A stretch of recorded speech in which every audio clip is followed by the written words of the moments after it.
Hello friends, I am Dr. Fuck from Thrash or Die. That's right, I'm plugging my band.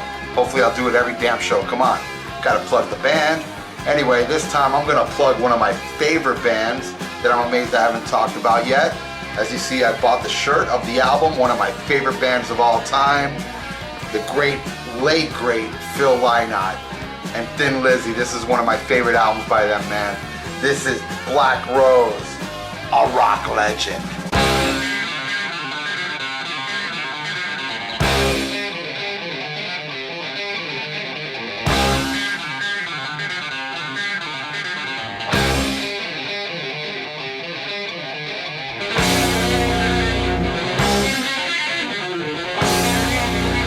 Black Rose, a rock legend, released in 1979. This is, I believe, the only full studio album with Gary Moore. Gary Moore was in a band with Phil before Thin Lizzy called Skid Row, and I know when Eric Bell first left, Gary came in, but I don't think he did anything with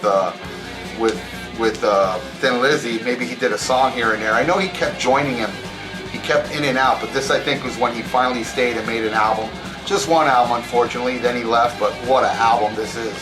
As you all know, or some of you know, that Thin Lizzy is from Ireland, formed in Ireland with Eric Bell on guitar and Brian Downey on drums.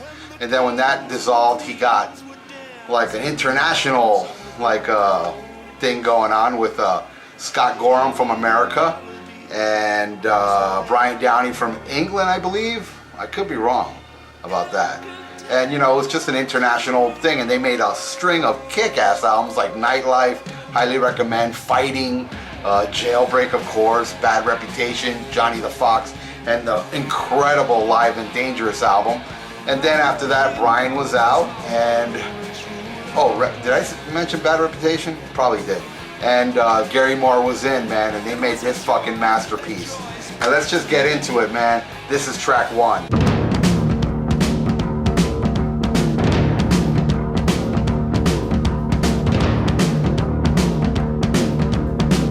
Do Anything You Want, a very inspirational song. I love this song. It's catchy, and only Phil can write lyrics like this, man.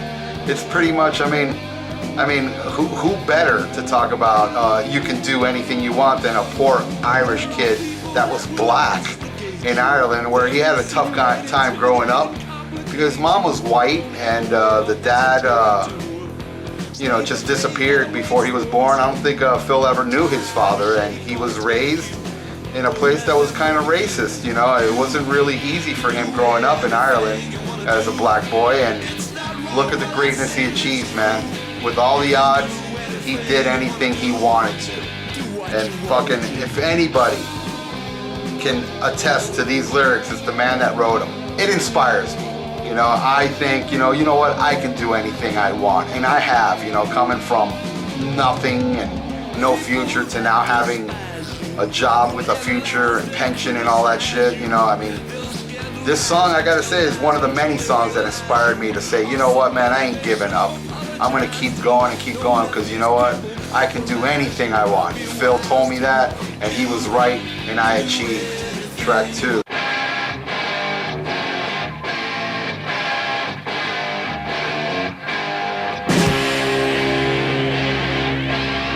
Toughest street in town. One thing that Phil was really gifted in was telling stories with his songs, and this is another, pretty much, self-explanatory if from the title of it, Toughest Street in Town. Pretty much saying, talking about the toughest street in town. Kind of a great song, Not one of my favorites, but not a bad song at all. I just love this song, and it's cool, man. Let's go to the next one.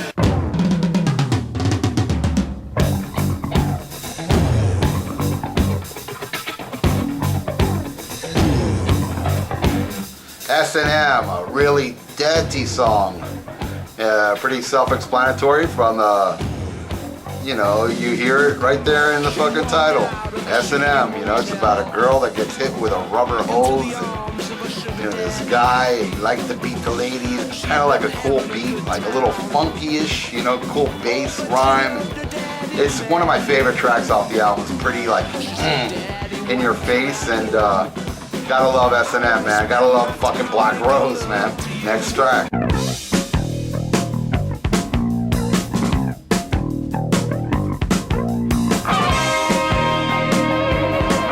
Yeah, Waiting for an Alibi, probably one of the more popular songs off this album. Again, Phil telling a story about a guy, a gambler, a guy that gambles, a guy that's trying his luck, and he doesn't have that much luck, and it's a great fucking song. I dig it, man. It's a great fucking song, Waiting for an Alibi, classic. Next track.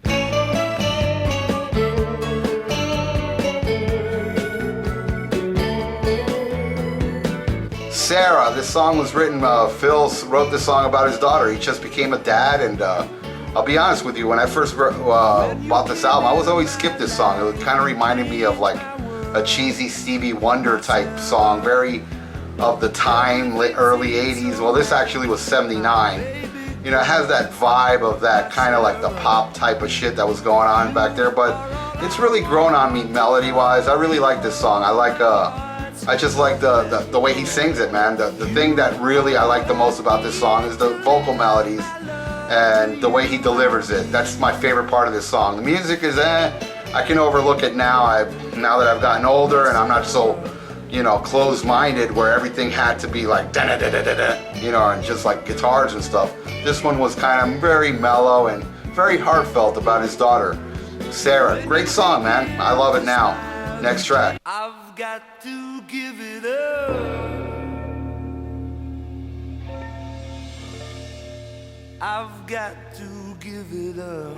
Tied for my favorite track on this album, man. I love Got to Give It Up. It's almost like autobiographical, where Phil is actually talking about somebody else, but then it sounds like he's talking about himself when he's like, tell my mother I tried to write pen to paper, but I was frightened. It kind of like came true, like in the end, his mother, he loved his mom, and his mom was there at his deathbed, and he was hiding, his heroin addiction from her, and then she found out in his deathbed he was injecting, I think, in his toes. It just broke her heart. He really cried. He was really sad that he did this to his mom. He was like more hurt that he did this to his mom and his kids and his wife than to himself. I mean, poor guy, man. A fucking legend that I wish he was still around, man. I love Phil Lynott. It's a damn shame he ain't around. It's a damn shame I didn't get to see him, which I almost saw this very tour, man. Black Rose actually played very close to my house. They were opening for Journey in 1979, and I wonder if Gary Moore was still in the band at this time, because that guy, he was a little flaky, be in and out. Him and Phil really didn't get along, but they did get along. But I don't know. Maybe somebody out there can tell me if the 1979 American tour had Gary Moore playing it, and if it did, then that would hurt even more, knowing I was so close to seeing it. But a long story. I was going to the show and with my friend, and my friend pissed his dad off, and then his dad ended up not taking us. So that was my one and only chance to see the rocker, man. And I never got to see him, man, and it breaks my heart how close I was to see Phil Lynott, man. But he didn't give it up, man, and unfortunately he's no longer with us. But we still have the music, man, and the incredible talent that he was, and the incredible poet that he was. Next track. I've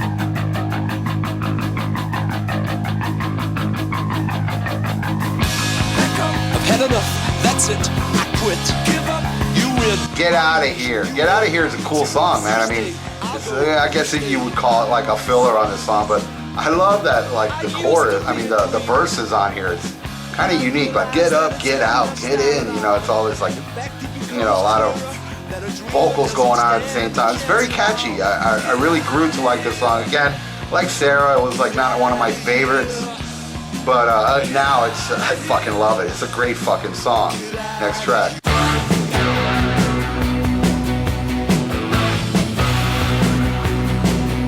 With Love, another storytelling song about, it's pretty much about a guy that's hurt over, one of those love songs about a guy getting hurt over a girl. But, he's kind of singing in a point of view of a guy that pretty much, was a Casanova. He had a lot of chicks, and then he ended up getting with that one chick that fucking hurt him a lot. Again, you know, like Sarah and Get Out of Here, I wasn't, you know, that taken with it, but it, like the whole album fucking grew on me. I don't think there's a bad song on this album. Next track.